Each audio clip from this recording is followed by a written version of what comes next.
The screen lit up. My mate. 2 words that should have commanded a king's absolute loyalty. But Alpha Kalen Blackwood didn't answer. He didn't even hesitate. He silenced the call, flipped the phone face down on the marble table, and leaned back into the arms of a woman who wasn't his wife. He thought it was just another nagging check-in. He thought he could apologize tomorrow. He didn't know that while he was tasting sin, his mate was tasting her own blood. He didn't know that silence would be the last thing he ever gave her. This is the story of a king who lost his crown the moment he ignored the final call. The bass inside the VIP lounge of the Obsidian, New York's most exclusive supernatural club, was heavy enough to rattle the bones. But Alpha King Kalen Blackwood didn't mind. He liked the noise. It drowned out the thoughts he didn't want to have. At 28, Kalen was the apex predator of the East Coast Alliance. He was wealthy, feared, and strikingly handsome with jagged features and eyes the color of storm clouds. Tonight, those eyes were fixed on Serafina Sterling. Serafina was the daughter of a Southern alpha, tall, blonde, and dripping in diamonds. She was everything a queen should look like, everything his actual mate, Elara Vance, was not. Elara was quiet, a mouse of a woman, a pack doctor's daughter with mousy brown hair and a scent that smelled faintly of vanilla and old books. The moon goddess had paired them 3 years ago, and while Kalen hadn't rejected her, he hadn't exactly claimed her either. She lived in the pack house, in the guest wing. She wore his ring, but she didn't hold his heart. "You seem distracted, Your Majesty," Serafina purred, tracing a manicured nail down the lapel of his Italian suit. Kalen swirled the amber liquid in his glass. "Just tired of the politics, Serafina. Sometimes a king needs a break." "Or," she whispered, leaning in close, her perfume overpowering the room, "a king needs a woman who matches his fire." That was the narrative Kalen had been feeding himself for months. Elara was too soft for his world. She was safe, but she was boring. Serafina was a challenge. Just as Serafina's lips brushed against his jawline, Kalen's phone buzzed aggressively against the marble tabletop. Bzzzt. Bzzzt. The screen lit up. A photo of Elara, one she had taken herself when he wasn't looking, flashed on the screen. It was 11:42 p.m. Kalen frowned. Elara never called this late. She knew he was in meetings. "Important?" Serafina asked, pulling back slightly, an annoyed arch in her brow. Kalen looked at the phone. He pictured Elara in her oversized pajamas, probably calling to ask if he'd eaten, or to tell him the heater in the guest wing was making a noise again. The irritation flared in his chest. Why couldn't she just let him have one night? "No," Kalen said, his voice dropping an octave. "Nothing that matters." He reached out, his large hand covering the screen. He didn't just let it ring out. He pressed the side button. "Decline." The vibration stopped. "Good," Serafina smiled, a predatory glint in her eyes. "Now, where were we?" She pulled him in by his tie. Kalen let her. He closed his eyes, pushing away the image of Elara's face. He kissed Serafina, losing himself in the heat, the alcohol, and the ego. 5 minutes later, the phone buzzed again. Bzzzt, bzzzt. Kalen broke the kiss, a growl rumbling in his chest. He grabbed the phone. Elara, again. "She is persistent," Serafina laughed lightly, though it sounded cold. "Perhaps she needs to be reminded of her place." "She does," Kalen snapped her. He felt a surge of irrational anger. He was the Alpha King. He didn't answer to anyone. He unlocked the phone, opened the text thread, and typed 3 words. "Stop calling me." Then he silenced the phone completely and shoved it into his jacket pocket. He returned his attention to Serafina, unaware that 20 miles away, On a rain-slicked highway known as Route 9, a silver sedan had just been run off the road. He was unaware that the nagging call was a desperate plea from a woman trapped in crushed metal, watching a group of rogues descend the embankment toward her shattering windshield. He kissed the other woman, and Ilara Vance screamed his name into a voicemail he wouldn't listen to until it was too late. The sunlight hitting the penthouse suite of the Obsidian was cruel. It was too bright, too revealing. Kalen woke up with a headache pounding behind his eyes. The smell of Serafina's perfume was cloying now, sticking to his skin like a film he couldn't wash off. He sat up, rubbing his temples. Serafina was still asleep, her arm draped over the empty space where he had been. He felt a sudden, sharp pang in his chest. It wasn't physical pain. It was a hollowness, like a tether had been snapped. His wolf, typically restless and vocal, was eerily silent, curling in the back of his mind, whimpering. "Get up," his wolf urged weakly. "Something is wrong." Kalen ignored the beast, attributing it to the hangover. He stood up, grabbed a glass of water, and walked to where he had thrown his jacket the night before. He fished out his phone. Fortutenno. Missed calls. 3 voicemails, 50+ messages from Beta Marcus. Kalen's stomach dropped. Marcus, his second-in-command, never panicked. If Marcus was blowing up his phone, the kingdom was on fire. He bypassed Ilara's notifications and called Marcus immediately. "Where the hell are you?" Marcus's voice cracked. It was the first time Kalen had ever heard his Beta cry. "I'm at the hotel. Calm down, Marcus. What's the situation?" "Kalen." Marcus didn't use his title. That was the first warning sign. "You need to get to St. Jude's Hospital. Now." "Why? Is it the borders?" "It's Ilara." The name hung in the air, heavy and suffocating. Kalen looked at the bed where Serafina was stirring. He felt a wave of nausea. "Is she sick?" "Just get here," Marcus roared, the sound distorting over the line. Kalen hung up. He didn't shower. He didn't change his suit. He grabbed his keys and ran out the door, leaving Serafina confused and calling his name. The drive to St. Jude's was a blur of red lights, run and speed limits broken. When he sprinted into the emergency waiting room, the scent hit him instantly. Blood, pine, and vanilla. But the vanilla was sour. It was the scent of distress, of fading life. Beta Marcus was standing by the reception desk, his clothes covered in mud and dried blood. When he saw Kalen, he didn't bow. He didn't offer his neck. He looked at his king with pure, unadulterated hatred. "Where is she?" Kalen demanded, his alpha voice booming, making the human nurses flinch. "She's in surgery," Marcus said, his voice hollow. "Or what's left of her." "What happened?" Kalen grabbed Marcus by the collar, slamming him against the wall. "Who touched her?" "Who touched her?"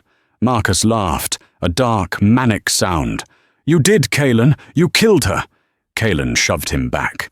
"Watch your tongue, Beta." "She called you," Marcus spat, tears finally spilling over. "We checked the logs. She called you at 11:42 p.m. and again at 11:47 p.m. She was being chased by rogue wolves on Route 9. She was trying to get back to the pack house because she didn't feel safe." Kalen froze. The timestamp burned into his memory. 11:42 p.m. The exact moment he had pressed decline. The exact moment he had kissed Serafina.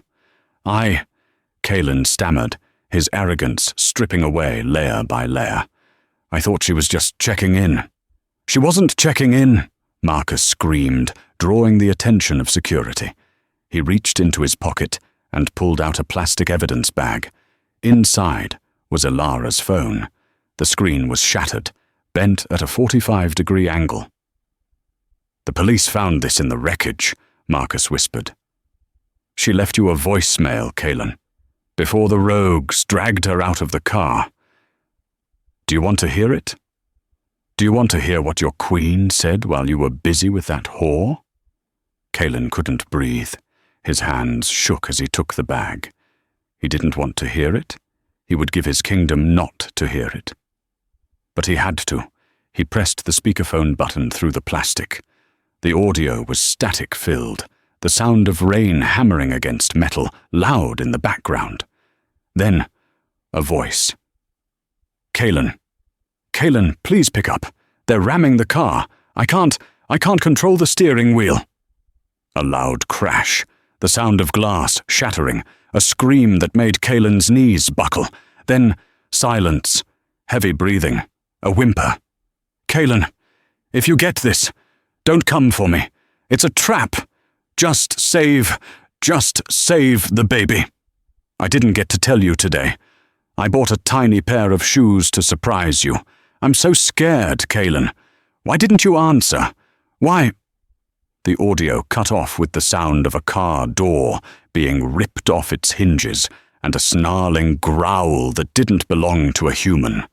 The phone slipped from Kalen's hand, hitting the hospital floor with a dull thud. Baby? Kalen whispered, the word foreign on his tongue. He looked up at Marcus, his eyes wide with horror. She was... Marcus looked away, unable to meet his alpha's gaze. Dr. Holloway is in there now, but Kalen, there was so much blood. The rogues, they didn't just want to kill her. They wanted to punish her. The doors to the operating room swung open. An older doctor, a human named Dr. Vance, Ilara's father, stepped out. He was still wearing his surgical mask, but his eyes were dead. He walked past Kalen as if the Alpha King didn't exist. He walked straight to Marcus. Is she? Marcus asked. Dr. Vance pulled down his mask. His lips trembled. He looked at Kalen then, with the cold detachment of a coroner. Time of death, Dr. Vance said, his voice devoid of emotion. Row 8, works 4 a.m. Kalen's world went white. And the child? Kalen choked out, stepping forward, reaching for the man. Dr. Vance slapped Kalen's hand away. There is no child. There is no Ilara. You have no family left, Alpha. The rain in Seattle didn't wash things clean. It just made the mud slicker. 3 days had passed since the incident on Route 9. The funeral for Ilara Vance and the unborn heir the pack never got to meet was held on the gloomy cliffs of the Blackwood territory, overlooking a churning grey ocean. It was a closed casket ceremony. Dr. Vance had insisted on it. He stood by the mahogany box like a sentinel, his eyes red-rimmed but dry. He had refused to let Kalen see her body. You want to remember her as she was, Vance had said, his voice devoid of warmth, not as what your negligence turned her into. Kalen stood apart from the crowd. He wore black, but he felt naked. The pack was there, hundreds of shifters, their heads bowed, but the link between them and their alpha was strained. They could feel his grief, yes, but they could also feel his shame. The bond was tainted. Whispers rippled through the crowd like wind through dry leaves. He was with the Sterling girl when it happened. Ignored the call, can you imagine? A king who can't protect his own mate is no king at all. Seraphina Sterling stood near the front, under a large black umbrella held by one of her father's guards. She dabbed at her dry eyes with a lace handkerchief. To anyone else, she looked like a supportive friend. To Kalen, she suddenly looked like a vulture waiting for the carcass to cool. When the ceremony ended and the pack began to disperse, Kalen approached the grave. He held a single white rose, Ilara's favorite. His hand trembled as he reached out to place it on the wet wood of the coffin before it was lowered. Don't, a voice snapped. Dr. Vance stepped in front of him. For a human, he showed no fear of the Alpha. Let me say goodbye, Thomas, Kalen pleaded, his voice raspy. He hadn't slept in 72 hours. Every time he closed his eyes, he heard the voicemail. I bought a tiny pair of shoes. You said your goodbye when you pressed the decline button. Dr. Vance spat. You don't get closure, Kaelin. You get to live with it. I need to see her, Kaelin whispered, a frantic madness entering his eyes. I need to know she's at peace. Open the casket, Thomas. The damage to her face. Thomas Vance's voice wavered just for a second. It was catastrophic. Do not dishonor her memory by gawking at the wreckage. Kaelin backed down, defeated. He watched as the coffin was lowered into the wet earth. As the dirt hit the wood, thud, thud, thud. He felt his wolf howl in the recesses of his mind, a sound of pure agony. Later that evening, the Blackwood Manor was silent. Kaelin sat in his study, a bottle of whiskey half empty on the desk. The room was dark, lit only by the embers of a dying fire. The door creaked open. Serafina entered. She had changed into a silk robe that left little to the imagination. Kaelin, she cooed, walking over to massage his shoulders. You need to rest. Being like this, it won't bring her back. Kaelin didn't move. Get out, Serafina. Don't be like that, she sighed, circling the desk to sit on the edge of it, blocking his view of the fire. It's a tragedy, yes. But the pack needs a Luna. They need strength. We can get through this. My father has already spoken to the council. They support our union once the mourning period is over. Kaelin looked up, his eyes narrowing. Our union? It makes sense, Serafina said, reaching for his hand. Elara was sweet, but she wasn't built for this life. Fate just corrected a mistake. Fate just corrected a mistake. The words hit Kaelin like a physical blow. He stood up so abruptly, his chair crashed backward. My mate and my child are dead, Kaelin snarled, his canines extending. And you're talking about politics? You're talking about taking her place before the dirt has even settled? Serafina flinched, realizing she had overplayed her hand. I just meant, get out, Kaelin roared, the sound shaking the glass in the windows. Get out of my house. Get out of my territory. If I see you before the sun rises, I will forget that you are a diplomat's daughter, and I will treat you like a trespasser. Serafina turned pale. She scrambled off the desk and ran out of the room. Kaelin stood alone, panting. He looked at the empty whiskey bottle. He felt a sudden, burning need to go to Elara's room in the guest wing. He hadn't been there since she died. He walked down the hall, the floorboards creaking. He pushed open the door to her room. It was modest, tidy. It smelled of her, vanilla and old paper.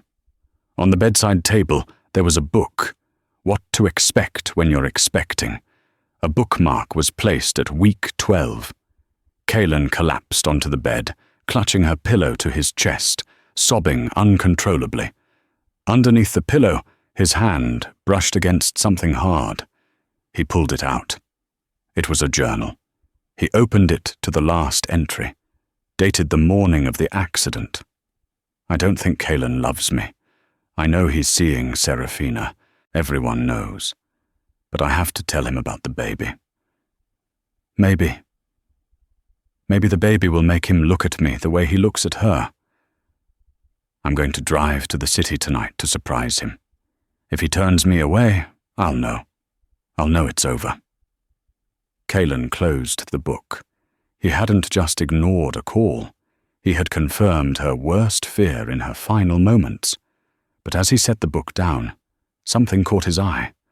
On the nightstand, next to the lamp, was a small receipt from a pharmacy. Savies Pharmacy, prenatal vitamins. The date on the receipt was from yesterday. Kaelin froze. He picked up the slip of paper. The date was clearly printed. November 24th. Elara had died on November 21st. The room began to spin. Why was there a receipt for vitamins dated 3 days after her death in her room? Unless Someone had been here, or unless the timeline he had been fed was a lie. Kalen didn't sleep that night. He sat with the receipt in his hand, staring at it until the numbers burned into his retinas. November 24th, Seattle, downtown branch. It could have been Dr. Vance. Maybe he was clearing out her things. But why would he buy vitamins for a dead woman? At 6 a.m., Kalen called Beta Marcus. "Meet me in the dungeon," Kalen said. His voice wasn't grief-stricken anymore. It was cold, calculating. "The dungeon? Kalen, it's dawn. You need rest," Marcus replied, sounding exhausted. "I said the dungeon. Bring the rogue we captured near the crash site." When the accident happened, the pack warriors had managed to tackle one of the attackers, a scrawny, feral wolf named Silas. He had been rotting in the silver-lined cells beneath the pack house for 3 days, awaiting execution. Kalen walked into the damp stone room. Silas was chained to the wall, his face bruised, his clothes tattered. "Alpha," Silas sneered, spitting blood onto the floor. "Come to finish the job?" Kalen didn't waste time. He grabbed a steel chair and dragged it over, sitting backward so he was face to face with the rogue. "I'm going to ask you one question, Silas. If you lie, I'll peel your skin off slowly. If you tell the truth, I'll make your death quick." Silas laughed. "I'm dead anyway." "Why did you attack the car?" Kalen asked. "Standard hit," Silas shrugged. "Saw a fancy car. Thought we'd rob it." "Bullshit," Kalen growled. "You rammed it off the road. You went for the kill. Rogues steal. They don't orchestrate vehicular manslaughter on a patrolled highway, unless they're paid." Silas stayed silent. Kalen stood up and walked to the table of implements. He picked up a silver-tipped poker. "Who paid you?" Silas winced as Kalen brought the tip close to his eye. "I don't know a name. It was anonymous." "How were you paid?" "Crypto. Untraceable." "Nothing is untraceable," Kalen said. "Marcus, give me his phone." Marcus, who was standing by the door, handed over a cracked burner phone found on Silas. Kalen was good with tech, better than people gave him credit for. He plugged the phone into his laptop, running a decryption program he used for pack security. Minutes ticked by. The silence in the dungeon was heavy. "Here," Kalen whispered. He found the transaction log, a transfer of 50,000. It had been routed through 3 offshore accounts, but the origin point. The origin point was a shell company called Golden South Holdings. Kalen's fingers flew across the keyboard. He searched public records for Golden South Holdings. It was a dummy corporation registered in Georgia. The registered agent? Sterling Enterprises, Serafina's father's company. Kalen felt a growl rip through his chest, so powerful it cracked the screen of the laptop. Serafina hadn't just taken advantage of the death, she had ordered it. She had paid rogues to kill his mate so she could take the throne. But that wasn't the only thing on the phone. Kalen scrolled down to the text messages on Silas's phone. There was a message from the employer sent after the crash. "Employer, is it done? Is the target neutralized? Silas." Sent 11:55 p.m. "Car wrecked. Target unconscious. But we didn't finish her. The old man showed up." Kalen stopped breathing. The old man. He turned to Silas, grabbing him by the throat. "What old man? Who showed up?" Silas choked, his eyes bulging. "A human, in a doctor's coat. He had a gun. Silver bullets. He shot 2 of my guys. We ran." "He shot you?" Kalen's mind raced. "Dr. Vance?" "Yeah, that's him," Silas gasped. "He pulled her out. She was breathing, Alpha. She was bleeding, but she was breathing. He put her in his van and drove off before the cops came.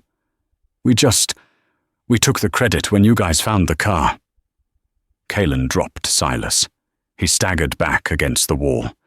Elara wasn't dead. Dr. Vance had taken her. The body in the casket, the closed casket, it was empty, or it was a fake. "Marcus," Calen said, his voice trembling with a mix of rage and hope. "Get the shovel." "What?" Marcus asked, horrified. "We are going to the graveyard," Calen commanded, his eyes glowing a lethal gold. "I'm going to dig up my wife." An hour later, under the cover of grey mist, Calen stood waist-deep in the grave of Ilara Vance. He had dug with his bare hands, disregarding the shovel, tearing at the earth until he hit wood. Marcus stood above, keeping watch, his face pale. Calen pried the lid of the mahogany casket open. It groaned in protest. He pushed it back. He looked inside. It was filled with sandbags, and on top of the sandbags lay a single note, written in Dr. Vance's neat handwriting. "You failed her once. I won't let you fail her again. She is dead to you, Calen. Let her go." She was alive. Ilara was alive, and she was pregnant with his heir. Calen climbed out of the grave, mud caking his suit, his face a mask of terrifying determination. He didn't feel the guilt anymore. He felt the hunt. "Marcus," Calen said, wiping the dirt from his hands. "Lock down the borders, no one in or out, and bring Seraphina to the Great Hall." "What are you going to do?" Marcus asked, fear in his eyes. "I'm going to purge the snakes from my garden," Calen vowed. "And then I'm going to burn the world down until I find my queen." The Great Hall of the Blackwood Pack was a cathedral of stone and glass, designed to intimidate. Usually, it buzzed with the chatter of diplomats and high-ranking wolves. Today, the silence was heavy enough to crush lungs. Calen marched through the double oak doors. He was still wearing his suit from the funeral, now ruined by mud and grave dirt. His hands were unwashed, stained with the soil that had covered the empty casket. He looked like a revenant, a demon crawled up from hell. At the head of the room, near the throne, stood Alpha Sterling, Seraphina's father, and Seraphina herself. She was holding a glass of champagne, celebrating what she thought was the finalization of their alliance. When she saw Calen, her smile faltered. "Calen, my goodness, look at you. You're grieving too hard, my love. You need a bath." Calen didn't stop walking until he was at the foot of the dais. The pack warriors, sensing the murderous aura rolling off their king, stepped back, lowering their heads. "Where is Marcus?" Alpha Sterling asked, his southern drawl thick with annoyance. "We have contracts to sign." "There will be no contracts," Calen said, his voice a low, terrifying rumble that vibrated against the stained glass windows. "Only executions." Seraphina laughed nervously. "Executions? For whom?" Calen signaled to the guards at the door. They dragged in the rogue, Silas. He was barely conscious, but he was alive enough to speak. "Tell them," Calen commanded. Silas looked up at Seraphina, his one good eye widening in recognition. "That's her. The blonde. She's the one who wired the crypto." Seraphina dropped her glass. It shattered, the champagne pooling like blood on the floor. "He's lying. I don't know this filth." "We traced the accounts, Seraphina," Calen said, stepping onto the dais. He loomed over her, his shadow swallowing her whole. "Golden South Holdings, your personal shell company. You paid $50,000 to have my mate run off the road." "It was for us!" Seraphina shrieked, abandoning the denial as she saw the look in Calen's eyes. She grabbed his lapels. "She was a mouse, Calen. She was weak. She was holding you back. I did what a queen needed to do." The entire hall gasped. The confession hung in the air. Alpha Sterling stepped forward, his face purple with rage. "Unhand my daughter, Blackwood. This is an outrage. If she did it for the good of the Alliance." Calen turned to Sterling. You think killing my mate and my unborn child is good for the Alliance? She was a nobody, Sterling spat. Kalen moved faster than the eye could follow. One moment he was standing, the next his hand was wrapped around Alpha Sterling's throat. He lifted the older man into the air, feet dangling. She was my mate, Kalen roared, his eyes flashing a brilliant, lethal gold. And you are no longer an ally. You are prey. He threw Sterling off the dais. The man crashed into the heavy wooden table, unconscious. Serafina tried to run. Kalen caught her by the hair. He didn't hit her. He dragged her to the edge of the platform and forced her to her knees, facing the hundreds of pack members watching in horror. Look at her, Kalen bellowed. This is not your queen. This is a murderer. Kalen, please, she sobbed, her makeup running. I love you. You don't know what love is, Kalen whispered in her ear. Love is calling someone just to hear their voice. Love is buying tiny shoes for a surprise. You are nothing but rot in a silk dress. He turned to his head enforcer. Take her to the deep cells. No sunlight, no visitors. And send word to the southern pack. If they want her back, they can come and get her. But they better bring an army, because I am declaring war. As the guards dragged a screaming Serafina away, Kalen stood alone on the dais. He felt no satisfaction, only a cold, aching void. He looked at Marcus, who was standing by the entrance. Find Dr. Vance, Kalen ordered, his voice breaking for the first time. Turn over every stone on this continent. Find him. Find my wife. 2 years later. The world had learned to fear the name Kalen Blackwood. Over the last 24 months, the East Coast Pack had become a military powerhouse. Kalen had crushed the Southern Alliance, absorbed their territories, and expanded his reach. He was richer, stronger, and more feared than any Alpha in history. But he was a ghost. He rarely slept. He didn't take lovers. He didn't attend parties. He spent his nights in a command center he had built in the basement of the manor, staring at maps, following leads that always went cold. Dr. Vance was a ghost, too. The man had vanished completely, erasing his digital footprint with a skill that baffled even the best private investigators. Until a rainy Tuesday in November. Kalen was sitting in his office, drinking black coffee that tasted like ash, when his private secure line rang.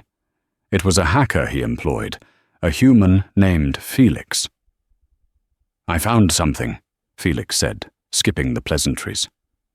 I've heard that before, Kalen rubbed his temples. Unless you have a location, don't waste my time. I don't have a credit card hit, Felix said. Vance is too smart for that.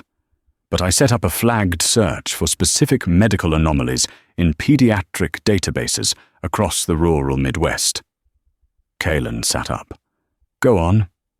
A clinic in Whitefish, Montana, just uploaded a blood test result for a 2-year-old boy.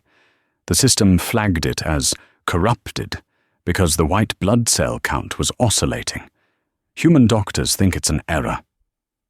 But it's not an error, Kalen whispered, his heart hammering against his ribs. It's a shifting gene. Exactly, Felix said. The boy's name is Leo.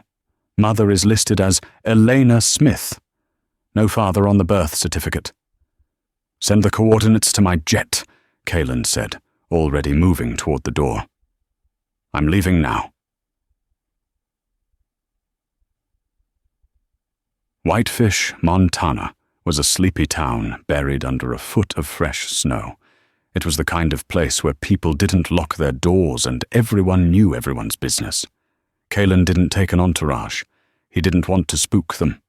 He drove a rented black SUV, parking it down the street from the address Felix had given him. It was a small blue cabin with a wraparound porch. Smoke curled lazily from the chimney. A tricycle sat in the driveway, half buried in snow. Kalen sat in the car for an hour, just watching. His wolf was pacing inside him, whining, scratching at his ribcage. She's here. She's close. Then, the front door opened.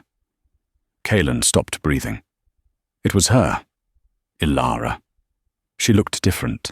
Her mousy brown hair was longer, braided down her back. She wasn't wearing the oversized hiding clothes she used to wear at the pack house. She wore fitted jeans and a heavy flannel jacket. She looked healthy, strong. She was carrying a basket of laundry, but she wasn't alone. Running out past her legs was a toddler, a boy with messy black hair and energy that seemed too big for his small body. He tumbled into the snow, laughing, a sound that pierced through the glass of Kaelin's car and lodged straight in his heart. Ilara set the basket down and chased the boy, scooping him up and spinning him around. The boy shrieked with delight. Kaelin opened the car door. He couldn't help himself. He stepped out into the freezing air. The sound of the car door slamming was like a gunshot in the quiet neighborhood. Ilara froze. Her mother's instinct kicked in instantly. She pulled the boy close to her chest, shielding him, and turned toward the street. Her eyes locked with Kaelin's. For a moment, time didn't exist. There was no betrayal, no fake death, no 2 years of agony. There was just the mate bond, snapping back into place like a severed cable sparking with high voltage. Kaelin took a step forward. Ilara. She didn't run to him. She didn't cry. Her face went pale, then hard as stone. "Go inside, Leo," she whispered to the boy, her voice trembling but firm. "Mama?" the boy asked, looking at the stranger. When the boy turned, Kaelin felt his knees buckle. The child had Ilara's nose and mouth, but his eyes were the color of storm clouds, gray and turbulent. They were Kaelin's eyes. "Go inside, baby, now!" Ilara commanded, pushing him toward the door. The boy scurried inside. Ilara slammed the door shut and stood on the porch, crossing her arms. She reached into her jacket pocket. Kaelin saw the glint of silver. A knife. She was ready to fight him. Kaelin walked up the driveway, his hands raised in surrender. "Ilara, I thought you were dead. I dug up your grave." "I am dead," Ilara said, her voice cutting like a razor. "Ilara Vance died on Route 9. The woman standing here has nothing to say to you." "I know I failed you," Kaelin pleaded, stopping at the foot of the porch stairs. "I know I ignored the call. I have lived in hell every single day for 2 years because of it. I killed them, Ilara. I destroyed Serafina. I destroyed her father. I burned it all down for you. You think I care about revenge?" Ilara laughed, a bitter, broken sound. "You think killing people fixes the fact that when I was bleeding out, screaming your name, you were busy with another woman? I was a fool." Kaelin stepped onto the first step. "I was arrogant. But I am begging you. Let me explain. Let me meet my son." "He isn't your son," Ilara hissed. "He is mine. You gave up your right to him when you pressed decline." "He has my eyes, Ilara," Kaelin shouted, his control slipping. "He is the heir to the Blackwood pack." "He is a child," she screamed back, tears finally spilling over. "And I won't let you drag him into your world of politics and whores and assassins. We are happy here. We are safe. Leave us alone." "I can't," Kaelin said softly. "You are my mate. That is my pup. I am not leaving without you." Ilara pulled the silver knife fully out of her pocket. Her hand was shaking, but her resolve was iron. "Then you'll have to carry my corpse back," she said, "because I am never going back to that house, alive."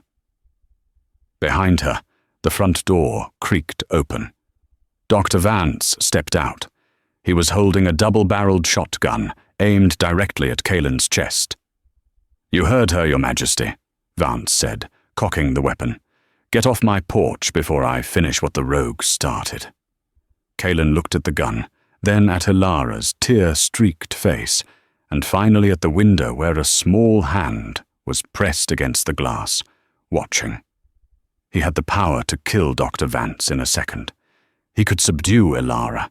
He could take the child. He was the Alpha King. But as he looked at the fear in the eyes of the woman he loved, he realized that being a king meant nothing if he was the monster in her story. Cailan slowly lowered his hands. He took a step back, then another. "I won't take you by force," Cailan said, his voice thick with emotion. "But I'm not leaving Whitefish. I will stay here. I will sleep in the snow if I have to. I will prove to you that I am not the man who ignored that call. I will earn you back, Ilara, even if it takes the rest of my life." He turned and walked back to his car, leaving them standing on the porch. He didn't drive away. He parked across the street, cut the engine, and watched over the house as the sun began to set. The hunt was over. The groveling had just begun. Winter in Montana was brutal, but Cailan Blackwood was stubborn. For 3 weeks, the Alpha King of the East Coast didn't act like a king. He acted like a shadow. He rented a dilapidated motel room 5 miles down the road, but he spent his days parked across the street from the blue cabin, just watching. He didn't trespass. He didn't demand entry. He simply made sure that no one else came near them. At first, Ilara ignored him. She kept the curtains drawn and Leo inside. But you cannot keep a 2-year-old wolf pup cooped up forever. On the 4th week, the snow stopped, and the sun broke through. Leo ran out into the front yard with his red rubber ball, laughing as he kicked it toward the road. Ilara was on the porch, watching like a hawk. She saw the ball roll down the driveway. She saw Leo chase it, and she saw the ball stop right at the shiny black boots of the man standing by the fence. Cailan didn't move toward the boy. He crouched down, making himself small. He picked up the ball. "Hi," Leo said, breathless, tilting his head. He didn't sense danger. He sensed pack. He sensed father, even if he didn't know the word. "Hello, Leo," Cailan said softly. His voice, usually used to commanding armies, was trembling. He rolled the ball gently back to the boy.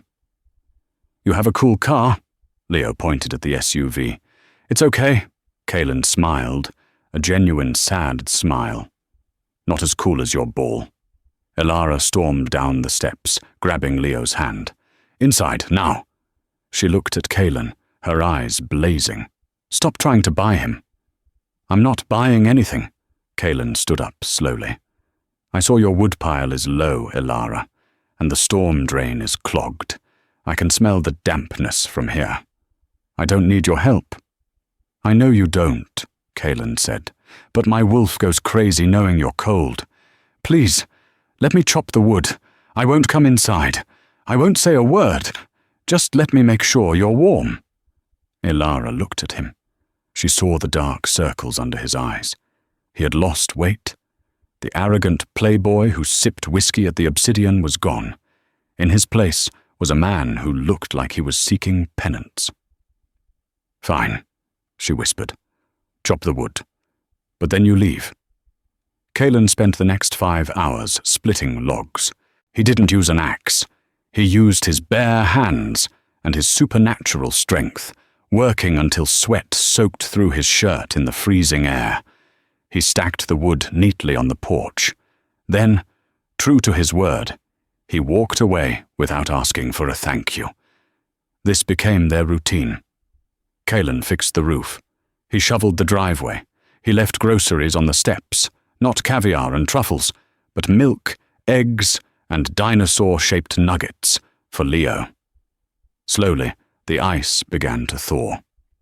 One evening, Ilara came out to the porch while Cailan was checking the perimeter fence. She held 2 mugs of hot chocolate. She set one on the railing. "Why?" she asked, not looking at him. "Why are you doing this, Cailan? You have an empire. Why are you fixing fences in the middle of nowhere?" Kalen walked over and took the mug. The warmth seeped into his frozen fingers. "Because the Empire means nothing," he said, looking at the smoke rising from the chimney. "I spent 2 years conquering the coast, Elara. I have more money than God. I have power. And every night I stared at the ceiling and wished I was dead because I didn't know where you were." He turned to her. "I am not fixing fences. I am trying to fix myself. I know I can't undo the call I ignored, but I want to be the man who answers the next one." Elara looked at him, searching for the lie. She didn't find one. "Leo asks about you," she admitted softly. "He asks why the sad man stands in the snow." "Tell him." Kalen's voice cracked. "Tell him the sad man is waiting for permission to be happy again." Before Elara could respond, the wind shifted. Kalen dropped the mug.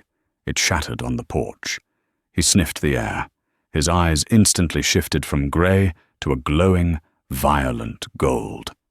"Get inside," Kalen growled, his voice dropping into the alpha command tone that brooked no argument. "What? Kalen, what is it?" "Sulfur," Kalen snarled, pushing her toward the door. "And Wolfsbane, someone is here." From the tree line surrounding the cabin, shadows began to detach themselves from the darkness. 12 massive wolves stepped into the moonlight. Their fur was matted, their eyes glowing red. They weren't just rogues.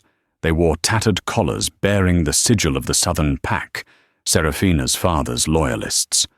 The leader, a massive grey wolf, shifted into human form. It was Hallion, Alpha Sterling's former beta. He held a high-powered rifle loaded with silver. "Found you, King!" Hallion spat. "We've been tracking your scent for weeks. You got sloppy." "This is between me and you, Hallion." Kalen stepped in front of Elara, shielding her completely. "Leave the girl and the child out of it." "No," Hallion laughed. "You destroyed our pack. You humiliated Seraphina. You took everything from us. So we're going to take everything from you. We're going to kill the bitch, and we're going to skin the pup while you watch." Kalen let out a roar that shook the snow from the trees. "Marcus!" He had called for backup hours ago, sensing a disturbance, but they were miles out. He was alone. "Run," Kalen whispered to Elara. "Take Leo. Go to the basement. Lock the iron door. Do not open it until you hear my voice." "Kalen, there are too many of them," Elara cried, clutching his arm. "I said go!" Elara ran inside.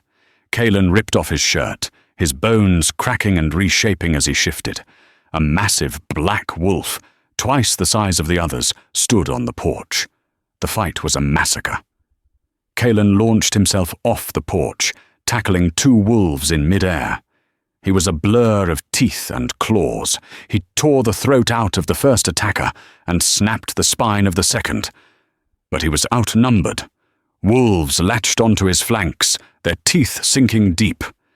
Kalen shook them off, fighting with the desperation of a father protecting his young. He wasn't fighting for territory. He was fighting for the tiny shoes he never got to see.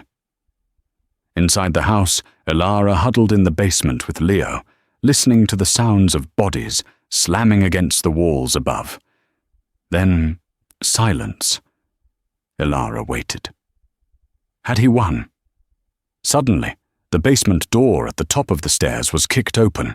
Hallion stood there, human again, bleeding heavily but smiling. He held the silver rifle. "Come out, little Luna," Hallion taunted, descending the stairs. "Daddy is dead outside. It's time to join him." Elara grabbed a crowbar from the shelf, standing in front of Leo. "You touch him, and I'll kill you." "Cute," Hallion raised the rifle, aiming at Leo's head. A low, wet growl came from the top of the stairs. Hallion turned. Kalen was standing there in human form. He was naked, covered in blood, his own and others. His chest was shredded. One of his arms hung uselessly by his side. He looked like a corpse that refused to fall. "I told you Kaelin gasped, blood bubbling past his lips. "Leave them alone." Hallion panicked. He swung the rifle toward Kaelin and fired. Bang! The silver bullet hit Kaelin square in the chest. The impact threw him back, but it didn't stop him. Fueled by pure adrenaline and the mate bond, Kaelin lunged. He tackled Hallion on the stairs, ignoring the burning silver in his heart. With his good hand, he grabbed Hallion's neck and crushed his windpipe with a sickening crunch. Hallion went limp. Kaelin rolled off the body, landing at the bottom of the stairs. He tried to stand up to check on Leo, but his legs wouldn't work. He collapsed, his vision going black. "Kaelin!" Elara screamed. She dropped the crowbar and ran to him. She turned him over. The wound in his chest was smoking. Silver poisoning was already spreading, turning his veins black. I got him!" Kaelin wheezed, his eyes struggling to focus on her face. "Is Leo safe?" "He's safe. He's safe," Elara sobbed, pressing her hands over the wound to stop the bleeding. "Don't you dare close your eyes, Kaelin Blackwood. You don't get to die on me. Not after everything." "It's okay," Kaelin smiled weakly. His hand reached up, brushing a tear from her cheek. "I answered the call. This time." His hand fell. His breathing stopped. "No!" Elara screamed. Dad, help him!" Dr. Vance rushed down the stairs. He had been hiding in the panic room. He saw the wound. "Move, Elara!" Dr. Vance yelled, his resentment gone in the face of the Alpha's sacrifice. "I need to get the silver out. Now." 3 days later, the beeping of the heart monitor was the first thing Kaelin heard. He opened his eyes. He wasn't in the cabin. He was in a hospital room, a private one, guarded by pack warriors. He tried to sit up, but a sharp pain in his chest stopped him. "Careful," a soft voice said. Elara was sitting in the chair next to the bed. She looked tired, but she was holding his hand. "Am I dead?" Kaelin rasped. "You should be," she said, squeezing his hand. "The silver missed your heart by a millimeter. My father performed surgery on the kitchen table before Marcus and the med team arrived." Kaelin looked around. "Leo." "He's with Marcus. He's teaching him how to demand extra dessert." Elara smiled, and for the first time in years, the smile reached her eyes. Kaelin looked at their joined hands. "Elara, about what I said. I'll leave. Once I can walk, I'll go back to the East Coast. I won't bother you again. I just wanted to make sure you were safe."